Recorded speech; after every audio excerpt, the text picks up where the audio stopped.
good morning, or perhaps good afternoon. I don't know, and I don't care. Today, I'm going to prove that I have the biggest cock in the galaxy by playing as the Cravers. I swear this is not compensating for anything. Have you ever had a craving so bad that you didn't care what you had to do to satisfy it? A hunger so strong you considered eating the family dog? If you have, good. This is the video for you. Just like a British 14-year-old craves alcohol, Cravers crave consumption of entire worlds and other species. Now before I continue, my family is hungry. I've had to sell 9 out of my 23 children. That's like half of them. It is why I'm here asking you to subscribe to see more of my future content, and so I can buy food. Those human organs won't buy itself. Endless Space 2 is a 4X sci-fi sandbox strategy game that takes place in space. 4X stands for Explore, Expand, Exploit, and Eat. That is what we will be doing. You can play as many interesting factions, all with unique mechanics and playstyles, but today I'll be focusing on the Cravers. The Cravers are my favorite faction because they know exactly what they want, and that is to crave and consume. Playing any other faction is like driving a car with no destination, but playing Cravers is like driving a car with 2 missing wheels off a cliff, and that's because they are fun. Cravers have a silly little habit of eating the other races as well as consuming entire solar systems. They do not care about any sustainability. To put it simply, the Cravers are massive assholes. I'm getting ahead of myself. When you start Endless Space 2, pick the Cravers, and then pick your preferred speed, which is fast because why the f*** go slow? Then pick your favorite food, the other races. When starting a game, you'll see a unique faction prologue. To keep it simple, the Cravers were insectoid bioweapons made by these gold guys, called the Endless. And then the Endless picked off, leaving the Cravers to do whatever they want. Because the Cravers are a bioweapon, they are not born, they are bred. They were bred for constant war and craving, so all they've ever known and all they exist to do is constantly fight, eat, and consume entire worlds. Before I get into the Cravers' unique principles, there are 5 key resources you need to know for your worlds to grow. They are food, industry, dust, science, and influence. Food is important for population growth. More population means more net profit of all the resources on the planet. So, more food means more people. Not enough food, and the people will leave. Industry is used to build improvements such as our holding centers for our unfortunate inhabitants that didn't happen to be Cravers. Industry is also used to build ships for the Empire. More industry means more stuff being built. Dust is an empire-wide currency that is definitely not used for recreation purposes. Dust is primarily used for upkeep, trading, and upgrades. Science is a resource that collectively goes towards your tech tree to unlock new tech for the Empire. More on that later. And finally, influence. This is the diplomatic power of your Empire. It's used to enact laws, diplomacy, and with enough influence, you can peer pressure to steal entire worlds from other races for your empire. Right, good. I'm glad you understand the basics of what you need in Endless Space 2. Now, the Cravers are unique because each Craver eats the planet they are on, slowly consuming it. This is good. A unique trait the Cravers have is called slave drivers. This is amazing. Any planet with a Craver and a non-Craver will produce 50% more FIDs until the planet is depleted. And once depleted, we can melt the other races down into fine green goo to be consumed later. Although they taste better when they fight back, melting them into chunky salsa makes them stay in date a lot longer.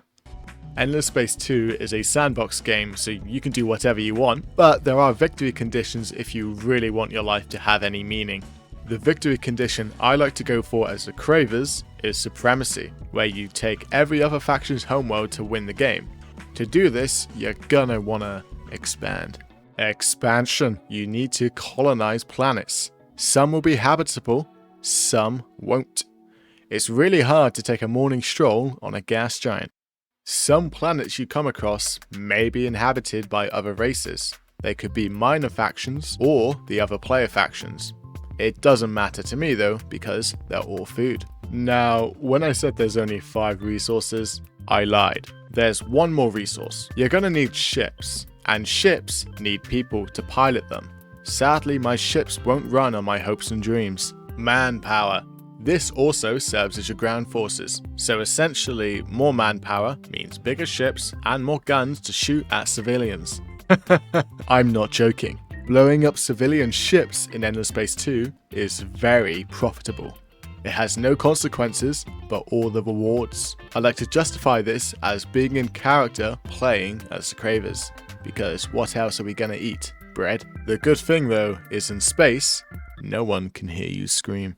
If you haven't noticed, you have the option of watching these cinematic battles play out in space, with all the cool weapons and ships in action. There's just a minor issue of having no idea who I'm shooting at half the time. I mean, I don't even know if I'm winning this battle right now. Okay, I'm sorry, but I must confess, I lied to you again. There are one more set of resources I have yet to mention. Strategic resources. They are blue, yellow, red, orange, purple, and green. They all have proper names, but I'm not getting paid for saying it. Strategic resources are used for building more advanced improvements for your systems, as well as more advanced weaponry for your fleets. But to do this, you need to research the collection methods for these strategic resources. This is where the tech tree comes in. I fucking love a good tech tree, and this is a good tech tree. There are 4 sections in the tech tree: military, economy, science, and empire. Now the Cravers can be a little unbalanced with the might of their ships. So here's what you're going to want to do after starting a game. Rush military tech for better weapons. Find suitable systems to colonize and consume. Find a minor faction and pretend to be their friends. Invite their citizens to one of your new resort planets. They believe you. Now have your Cravers be slave drivers and work them until every planet is consumed. Then eat them. Start raiding and killing civilians. Then snort the dust. Money is life's greatest joy. It really does buy happiness. And the more we have, the happier we are. So what you're going to want to do is crash the entire galactic market, buy low and sell high. If this is done correctly, you should be rolling in that sweet dust. As you should have rush military tech as well, use that dust and any strategic resources to outfit and upgrade your proper military ships with the best weapons. Now, we should be very hungry. Declare war on your neighbor, destroy their fleets and invade their systems. Now, ground battles are similar to fleet battles.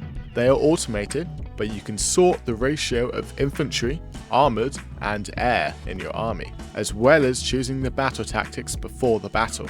My favorite is orbital bombing. Around this time, the neighbor will attempt diplomacy, asking you for a truce. But the thing is, us Cravers don't have diplomacy or mercy in our dictionary. Now, if you are being a good Craver, you should have enslaved or eaten half the galaxy by now, and everyone should hate you. I wonder why. So our social credit score is cooked, everyone has teamed up and the galaxy is all at war against us. But we the Cravers are just too strong and too hungry. We must now take the other species' homeworlds to prove we have the biggest penis in the galaxy. Now the good thing about Cravers is that they have an autocracy, meaning the elections are all rigged to whatever you choose. And of course, I'm always going to pick militarists, because why pick environmentalists and farm land when I can just eat the soil? I find most of my Craver campaigns ending in perpetual conflict with the entire galaxy until I've almost took all of the factions' homeworld, only until the little science lizards hiding on the other side of the galaxy steal a science victory before I can get my supremacy victory. Endless Space 2 is a fun game, with lots of replayability with the different factions and impressive cinematic space battles, which are fun to watch even though I can't see shit half the time. Some of the factions don't even seem close to being balanced, but who cares if it's fun? If you crave such a game, I highly recommend it. Okay, thanks, bye.